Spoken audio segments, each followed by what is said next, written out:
Nous sommes le samedi 6 février, bienvenue sur RTI 1, merci d'être avec nous pour le Flash Info. C'est aujourd'hui la journée internationale contre les mutilations génitales féminines, une date symbolique pour sensibiliser, interpeller sur les conséquences désastreuses de cette pratique pour la femme. Elle a été excisée depuis plusieurs années déjà. Elle en souffre et porte aujourd'hui encore les marques de cette pratique terrible. Témoignage d'une femme excisée avec Eve Boué. Je suis partie en excision. J'ai saigné jusqu'à... Depuis quand je suis quittée en excision là. Quand j'accouche net, on me prend sur une brancard. Je ne peux pas marcher, je saigne. Ces mots de cette dame traduisent les conséquences de la pratique de l'excision sur sa vie. Mère de 4 enfants et veuve, c'est à l'âge de 17 ans qu'elle a été excisée.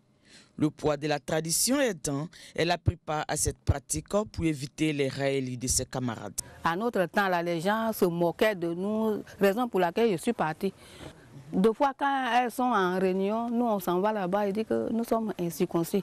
On ne va pas écouter à leur réunion. Que ceux qui ne sont pas circoncis n'ont pas de cœur. Ils ne réfléchissent pas. Aujourd'hui encore, elle traîne des séquelles. À cause de l'exclusion, je n'ai pas fait beaucoup d'enfants. Jusqu'à pas fini, mon mari dit « Ah, trop c'est trop. On n'a qu'à arrêter de faire enfant. Pas que tu vas mourir en accouchement. » Et jusqu'à aujourd'hui, ça me fatigue, ma vieillesse même me fatigue.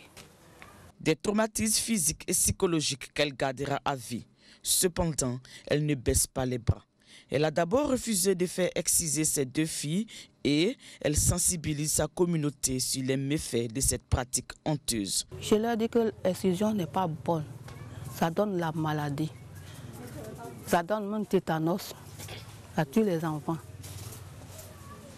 Donc, ils n'ont qu'à arrêter. Selon les estimations de l'Organisation mondiale de la santé, OMS, 3 millions de filles continuent d'être à risque chaque année. La Côte d'Ivoire demeure l'un des pays les plus touchés en Afrique de l'Ouest. La direction de l'information et des traces technologiques DITT lutte contre la cybercriminalité.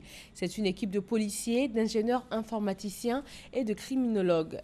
Leur travail a permis en 2015 l'interpellation de 205 individus et la mise aux arrêts de 159 autres. Ces agents de la DITT ont reçu la visite du ministre de l'économie numérique et de la Poste. Bruno Nabagné-Kone les a encouragés.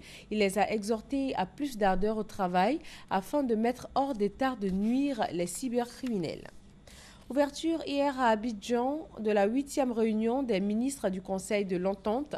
Les participants vont faire des propositions pour venir à bout du terrorisme sur le continent africain. Le but de la rencontre est également d'insuffler un nouveau dynamisme au Conseil de l'Entente. Tremblement de terre en Taïwan ce samedi matin. Le séisme a frappé le sud de l'île aux environs de 4 heures, heure locale.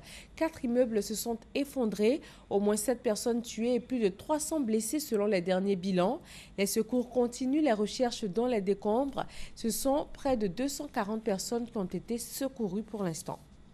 Au Mali, une attaque contre une base armée de l'ONU a tué au moins 4 djihadistes présumés et un militaire malien dans la ville de Tombouctou. Un véhicule a forcé un barrage de l'armée malienne avant d'exploser avec des terroristes.